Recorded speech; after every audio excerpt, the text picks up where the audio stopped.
investasi itu kan menghasilkan sesuatu buat kamu, buat yang melakukan investasi. Sesuatu itu apa aja? Kita bagi dua. Satu namanya income, satu lagi namanya capital gain. Kita bahas mengenai income. Tadi sektor keuangan, misalkan Anda beli saham. Saham itu memberi kepada investornya atau pemegang sahamnya itu dividen setiap tahun sekali atau setiap tahun 2 kali tergantung sahamnya ya. Dikasih dividen X rupiah untuk per lembar sahamnya. Itu adalah income. Anda masuk ke reksadana terproteksi, ya terproteksi, yang dikunci waktunya tertentu, tetapi setiap bulan Anda mendapatkan imbal hasil seperti deposito, tapi di atas deposito biasanya seperti dan pastinya seperti itu.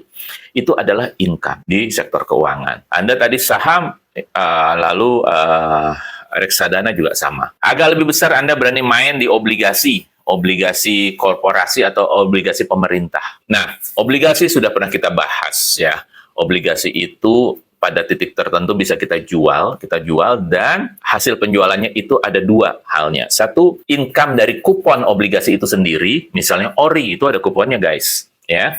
Sukuk obligasi syariah juga ada imbal hasilnya. Tapi pada titik tertentu ketika harga obligasi itu meningkat karena peminatnya banyak, Anda jual, Anda dapat dua-duanya. Kuponnya dapat, ya, atau imbal hasil bunga kalau di deposito ya. Capital gain-nya juga Anda dapat di situ pada saat Anda menjual obligasi tersebut. Bagaimana jika mobil? Anda beli mobil untuk diinvestasikan. Pasti Anda hanya mengejar capital gain. Kalau Anda pedagang mobil, beli mobil seharga 300 juta, Anda ingin jual 350 juta. Itulah capital gain. Pemain rumah juga sama di properti. Beli rumah harganya 3 miliar, dijual 3,5 miliar. Ya, itu capital gain. Tetapi ketika Anda beli rumah kos-kosan, ya, ini lain lagi ceritanya. Anda mendapatkan income dari hasil sewa kos-kosan itu, kamar-kamar itu, pengekos itu menyewa dan membayar pada Anda, itu adalah income Anda. Jadi Anda harus bedakan antara income dan capital gain. Kadangkala capitalnya tidak harus gain, gitu tumbuh ya. Kadang-kadang loss alias turun. Tetapi setelah dikombinasi dengan income, dia masih positif. Jadi itu masih cuan buat Anda.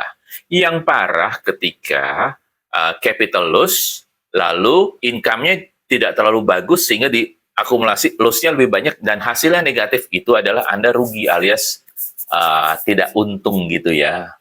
Nah, kalau itu masih ada plus, masih ada surplusnya, itu Anda masih cuan di situ.